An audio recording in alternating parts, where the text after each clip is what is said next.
Assalamualaikum warahmatullahi wabarakatuh. Perkenalkan saya Sri Dikti Sri Ajiza dari Prodi Sistem Informasi akan menampilkan presentasi analisa saya tentang UI dan UX untuk memenuhi mata kuliah interaksi manusia dan komputer yang diampu oleh Bapak Dwi Haryono. Yang pertama yaitu bagaimana generasi teks mode beralih ke GUI dalam kurung Graphic User Interface dan berikan analisanya.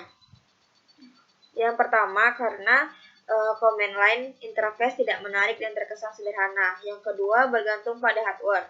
Nah, di sini bisa dilihat bahwa antar muka GUI pada komputer tidak bisa berjalan dengan baik. Nah, ini adalah contoh dari command line interface-nya. Yang kedua, ini adalah tampilan graphic user interface. Jadi, memang kalau yang GUI ini memakai desain seperti ini, ada desain grafisnya. Sedangkan kalau CLI yaitu masih berbentuk mode baris, perintah atau teks. Nah, yang kedua, menganalisa UI dan UX pada generasi hardware komputer, hardware smartphone, dan sistem operasi. Hardware komputer di sini, perangkat keras komputer adalah sebuah komponen fisik pada komputer yang digunakan oleh sistem untuk menjalankan perintah yang telah diprogramkan. Nah, dari pengertian itu, ini adalah contoh hardware komputer yaitu mainboard atau motherboard, prosesor, hard disk, monitor, power supply, dan keyboard. Ini saya akan menganalisa UI dan UX hardware komputer. Di sini ada mouse dengan tipe Logitech M720 Triathlon. Nah, di sini kelebihannya ada 4. Dari keempat ini ternyata setelah pemakaian terdapat kekurangan mouse ini. Nah, salah satunya yaitu mengalami kolaps fungsi scrolling atau gagal fungsi.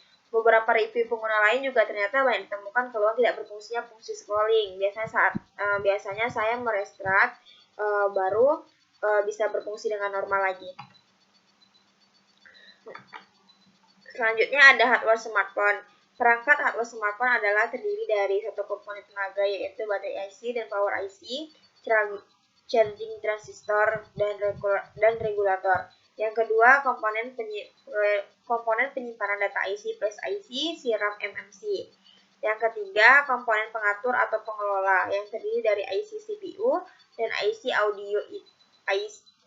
audio. Lalu ada IC RF juga. Nah, yang keempat ada komponen sinyal yang terdiri dari VC.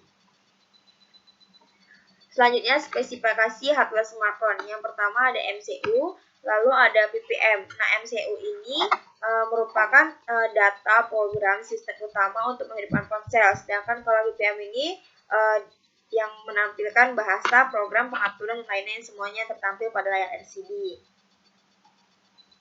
Selanjutnya saya akan menganalisa UI dan UX pada smartphone.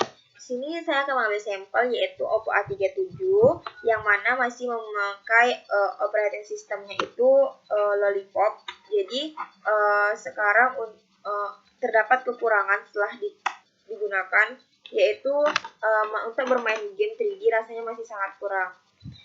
Selanjutnya ada sistem operasi. Di sistem operasi ini bisa dilihat pengertiannya. Nah, cara kerja sistem operasi yang pertama yaitu untuk lebih jelasnya mengenai cara kerja dari sistem operasi dalam suatu komputer tidak bisa hanya dengan mengetahui nama perangkat yang berperan dan terkait di dalamnya, namun kita harus mengetahui juga fungsi dan hubungannya perangkat. Nah, misalnya perangkat keras dan perangkat lunak serta kapasitas untuk menyimpan data. Pada prosesnya, peran OS dalam komputer ialah sebagai berikut. Suatu komputer dihidupkan untuk pertama kali. Nah, maka komputer akan memberi sinyal ke operating system yang tersimpan di hard disk melalui RAM. Bagian dari operating system yang berperan secara langsung untuk melakukan tugas untuk berkomunikasi ke hardware itu disebut dengan kernel. Nah, bagian sistem operasi yang berperan dalam menghubungkan UI atau antarmuka aplikasi dengan pengguna disebut shell. Jadi ada dua jenis sel yang terdapat dalam suatu komputer, yaitu ada CLI, command line yang merupakan sel berbentuk teks. Yang kedua ada GUI, Graphic User Interface, merupakan sel berbentuk grafis. Fungsi dari kedua jenis sel di atas ini memang berbeda-beda ya. Yang pertama ada CLI ini digunakan untuk mempercepat akses pengoperasian. Nah, CLI ini yang berbentuk mode teks. Ya, lalu untuk GUI, Graphic User Interface, digunakan untuk mempermudah pengguna user mengoperasikan suatu komputer. Yang paling banyak dipakai sekarang ini ialah GUI. Terima kasih. Itu saja yang bisa saya paparkan. Lebih dan kurang saya mohon maaf. Assalamualaikum warahmatullahi wabarakatuh.